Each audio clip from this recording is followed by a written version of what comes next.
Home ministry की तरफ से एक नोटिफिकेशन जारी किया गया है। चलो देखते हैं किस जॉब के रिगार्डिंग ये नोटिफिकेशन जारी किया गया है। चलो शुरू करते हैं।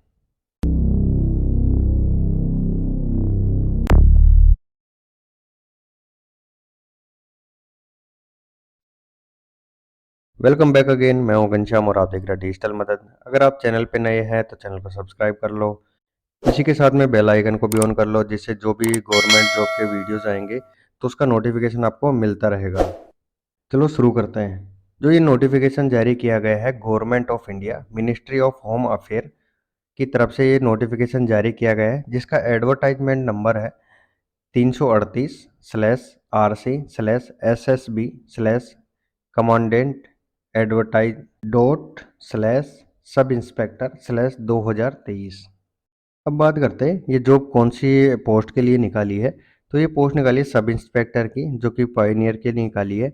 अब बात करें कैटेगरी वाइज तो अनरिजर्व की 9 पोस्ट निकाली है, ईडब्ल्यूएस की 1 पोस्ट निकाली है, ओबीसी की 6 पोस्टें निकाली है, एससी के लिए 3 निकाली है और एसटी के लिए 1 निकाली है। तो टोटल यहाँ पे जो इसकी पायनियर की पोस्ट हो रही है सब इंस्पेक्टर की, तो टोटल 20 यहाँ पे पोस्टें हो रही है।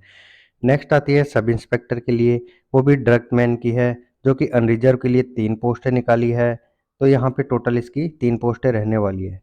नेक्स्ट पोस्ट की बात करते हैं सब इंस्पेक्टर कम्युनिकेशन के लिए, तो अनरिजर्व के लिए 34 पोस्टें यहाँ पे निकाली है, ईडब्ल्यूएस के लिए 5, ओबीसी के लिए 9, एससी के लिए 6 और एसटी के लिए 5। तो टोटल यहाँ पे 59 वैकेंसी निकाली है, जो कि 59 पोस्ट हो रही है। नेक्स्ट आती है सब इंस्पेक्टर की, जो कि स्टाफ नर्स फीमेल कैंडिडेट की रहने वाली है। अनरिजर्व की निकाली है 13 पोस्टें, ईडब्ल्यूएस की निकाली है 2, ओबीसी की 7, एससी के लिए 6, एसटी के लिए 1। तो टोटल यहाँ पे 29 पोस्ट हो रही है। इसके अलावा जैसे यहाँ पे 10% एक्स सर्विसमैन के लिए यहाँ पे रिजर्वेशन में छूट रहेगा इस वैकेंसी के अंदर। अब बात करते हैं यहाँ पे पोस्ट पे क्या इसका पे लेवल रहने वाला है और क्या इनकी सैलरी रहेगी। जो कि सब इंस्पेक्टर की यहाँ पे पे लेवल रखा है इन्होंने 6 रखा है। सैलरी रहने वाली है 35,400 से लेके 1,12,400 रुपये तक सैलरी रहने वाली है। अब बात करते हैं क्वालिफिकेशन की और क्या इनकी एज लिमिट रखी है। तो सब इंस्पेक्टर पियोनियर के लिए रखी है इन्होंने 30 साल एज रखी है, मतलब अप टू 30 साल रखी है। बात करें इनकी क्वालिफिकेशन की, तो क्वालिफिकेशन में यहाँ पे डिप्लोमा मांगा है या डिग्री मांगी है, मतलब डिप्लोमा डिग्री दोनों मांगा है, जो कि सिविल के अंदर होना चाहिए और जो कि किसी भी मान्यता प्राप्त यूनिवर्सिटी या इंस्टीट्यूट से किया हुआ होना चाहिए। नेक्स्ट बात करते हैं सब इंस्पेक्टर दक्तमैन की, जो कि एज रखी है इन्होंने 18 से 30 साल। बात करें इनकी क्वालिफिकेशन की, तो 10th पास होना चाहिए, जो कि किसी भी बोर्ड द्वारा होना चाहिए। साथ में 2 साल का नेशनल ट्रेड सर्टिफिकेट होना चाहिए, जो कि किसी भी इंस्टीट्यूट से होना चाहिए। इसी के साथ में 1 ईयर का सर्टिफिकेट कोर्स होना चाहिए, जो कि ऑटोकैड या कि ऑटोकैड का होना चाहिए, जो कि किसी भी गवर्नमेंट इंस्टीट्यूट या फिर रिकॉग्नाइज्ड इंस्टीट्यूट से होना चाहिए। इसी के साथ में 1 ईयर का एक्सपीरियंस होना चाहिए, जो कि ड्रग्समैन का, जो कि किसी भी रिकॉग्नाइज्ड कंसल्टेंसी फर्म से होना चाहिए, जो कि बी या सी कैटेगरी का होना चाहिए। नेक्स्ट आती है सब इंस्पेक्टर कम्युनिकेशन की। यहाँ पे एज लिमिट रखी है इन्होंने अप टू 30 साल रखी है। बात करें इनकी क्वालिफिकेशन की, तो डिग्री की हुई होनी चाहिए इलेक्ट्रॉनिक्स या इलेक्ट्रॉनिक कम्युनिकेशन या फिर कंप्यूटर साइंस या इंफॉर्मेशन टेक्नोलॉजी इंजीनियरिंग के अंदर, या फिर साथ में फिजिक्स केमिस्ट्री या मैथमेटिक्स से की हुई होनी चाहिए, जो कि किसी भी रिकॉग्नाइज्ड यूनिवर्सिटी या इंस्टीट्यूट से होनी चाहिए। नेक्स्ट पोस्ट आती है sub inspector staff nurse female की और एज लिमिट रखी है इन्होंने 21 से 30 साल। बात करें इसकी क्वालिफिकेशन की, तो इनके अंदर 10+2 मांगा है, जो कि साइंस से किया हुआ होना चाहिए या फिर इसके इक्विवेलेंट होना चाहिए, जो कि किसी भी बोर्ड से किया हुआ होना चाहिए। और एक इसी के साथ में 3 साल का डिप्लोमा होना चाहिए, जो कि जीएनएम किया हुआ होना चाहिए, जो कि किसी भी रिकॉग्नाइज्ड इंस्टीट्यूट या फिर स्टेट काउंसिल गवर्नमेंट से होना चाहिए। साथ में इसी के जो कि सेंट्रल स्टेट के अंदर या फिर सेंट्रल स्टेट नर्सिंग काउंसिल के अंदर रजिस्टर होना चाहिए। और इसी के साथ में इसमें 2 साल का एक्सपीरियंस मांगा है, जो कि किसी भी रिकॉग्नाइज्ड हॉस्पिटल से होना चाहिए। और ये नोटिफिकेशन जो जारी किया था 19/10/2023 को इन्होंने जारी किया था। और इसके अंदर लिखा हुआ है कि जो इसकी लास्ट डेट रहने वाली है, जो कि ये पोस्ट किया था, जो एडवर्टाइजमेंट जारी किया था उसके 30 दिन के अंदर आपको अप्लाई करना है। और जो इसकी लास्ट डेट रहने वाली है एग्रीगेट, ये 19/10/2023 को जिन्होंने पोस्ट जारी किया था, तो 19/11 के आसपास की इसकी डेट रहने वाली है। और मैं तो यही सजेस्ट करूँगा कैंडिडेट जो भी इंटरेस्टेड अप्लाई करना चाह रहे हैं, वो अपना लास्ट डेट का वेट नहीं करें, उससे पहले ही अप्लाई कर दें। और जो भी इंटरेस्टेड कैंडिडेट है अप्लाई करना चाहता है, वो लिंक डिस्क्रिप्शन में मिल जाएगा इस फॉर्म का, तो आप वहाँ से जाके अप्लाई कर सकते हैं। इसी के साथ में इसका जो लिंक है मैं टेलीग्राम चैनल में भी डाल दूँगा, आप वहाँ से भी जाके कर सकते हैं अप्लाई। और जो इसका नोटिफिकेशन है वो भी मैं टेलीग्राम चैनल पे डाल दूँगा, वहाँ से भी जाके इसको पूरा देख सकते हैं। और इसमें सिलेबस वगैरह भी दिया हुआ है, क्या चीज़ है, कैसे रहेगा, तो आप वहाँ से जाके इसको डाउनलोड कर सकते हैं। और टेलीग्राम चैनल का लिंक मैंने डिस्क्रिप्शन में डाल रखा है, तो आप जाके टेलीग्राम चैनल को ज्वाइन करो। अब बात करते हैं इसकी एज रिलैक्सेशन की। तो इसके अंदर एससी एसटी कैंडिडेट के लिए 5 साल का एज रिलैक्सेशन दिया हुआ है, ओबीसी कैंडिडेट के लिए 3 साल का दिया हुआ है, और जैसे एक्स सर्विसमैन के लिए यहाँ पे 3 साल का दिया हुआ है एज रिलैक्सेशन।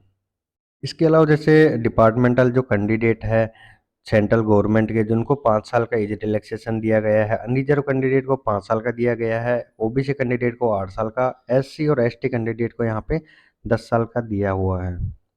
इसके अलावा यहाँ पे अलग-अलग कैटेगरीज़ वाइज़ और यहाँ पे एज रिलैक्सेशन दिए हुए हैं, तो आप इसका पीडीएफ में जाके वहाँ पे पूरा डिटेल इसका देख सकते हैं। अब बात करते हैं एग्जामिनेशन फ़ीस और जो पेमेंट आपको मोड करना है, किस मोड से आपको पेमेंट करना है। जो कि अनरिजर्व और ईडब्ल्यूएस और ओबीसी कैटेगरी के जो कैंडिडेट रहेंगे उसकी एग्जामिनेशन फ़ीस ₹200 रहने वाली है। और जो ये आप पेमेंट करोगे नेट बैंकिंग, क्रेडिट कार्ड और डेबिट कार्ड के थ्रू आप पेमेंट कर सकते हैं, और जो ये फ़ी है वो नॉन रिटर्नेबल रहने वाली है। और अब आपको ये फॉर्म अप्लाई कैसे करना है, यहाँ पे ssbrec.gov.in की वेबसाइट पे जाके अप्लाई कर सकते हैं। और यहाँ पे एक कैंडिडेट एक ही पोस्ट के लिए अप्लाई कर सकता है। और यहाँ पे आपको अप्लाई कैसे करना है, यहाँ पे कैंडिडेट का नाम डालना है, फादर्स नेम डालना है, मदर्स नेम डालना है, डेट ऑफ बर्थ डालनी है, जेंडर डालना है, नेशनलिटी डालनी है, रीजनल डालना है, मैरिटल स्टेटस आपको आप यहाँ पे डालना है, कैटेगरी डालनी है आपकी, जैसे ओबीसी, ईडब्ल्यूएस में या फिर जनरल, एससी, एसटी, जो आपकी कैटेगरी है वो यहाँ पे आपको फिलअप करना है। उसके बाद जैसे आपको यहाँ पे सारी चीज़ें जो पूछता है वो आपको फिलअप करनी है, आपका आधार कार्ड, आपका मोबाइल नंबर, ईमेल आईडी और आपकी एजुकेशन क्वालिफिकेशन, आपका पोस्टल एड्रेस, इसके बाद आपका क्रिमिनल कोई भी डिक्लेरेशन है तो वो डालना है। इसके बाद में आपको यहाँ पे पासवर्ड आपका डालना है। पासवर्ड डालने के बाद आपको यहाँ पे सबमिट करना है। देन उसके बाद सेकंड पार्ट में यहाँ पे आपका फ़ोटो मांगेगा। फ़ोटो आपका लेस देन 12 केबी से कम होना चाहिए और 4 केबी से ऊपर होना चाहिए। उसका रेजोल्यूशन होना चाहिए 100 पिक्सल से लेके 120 पिक्सल तक इसका रेजोल्यूशन होना चाहिए। अब बात करते हैं सिग्नेचर की, तो सिग्नेचर यहाँ पे आपका 12 केबी से लेके 4 केबी तक होना चाहिए। रेजोल्यूशन की बात करें 140 पिक्सल से लेके 60 पिक्सल तक इसका साइज होना चाहिए।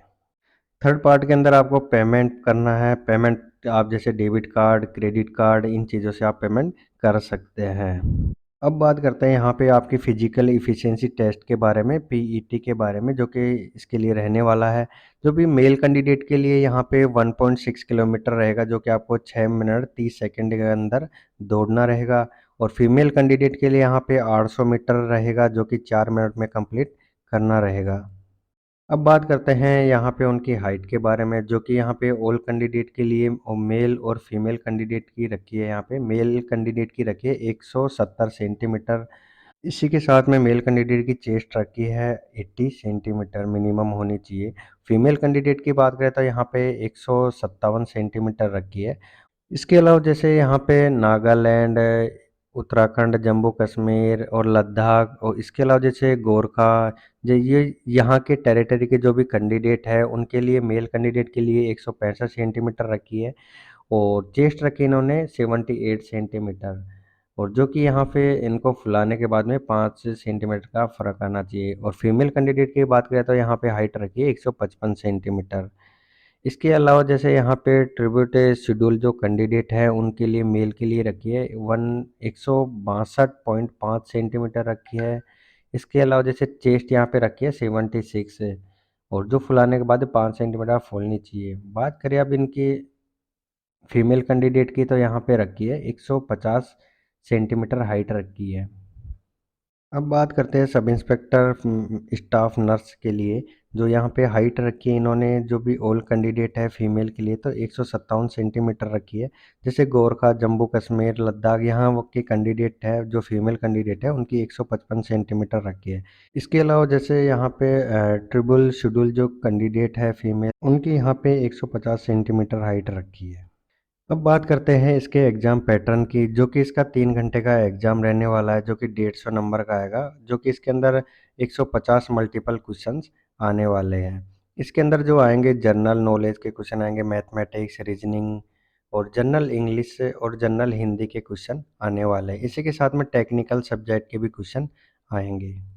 इसी के साथ में इसका पीडीएफ मैंने टेलीग्राम चैनल पे डाल रखा है और टेलीग्राम चैनल का लिंक मैंने डिस्क्रिप्शन में डाल रखा है, वहाँ से जाके टेलीग्राम चैनल को ज्वाइन कर सकते हैं और ये जो पीडीएफ है उसको भी पूरा आप डाउनलोड करके देख सकते हैं।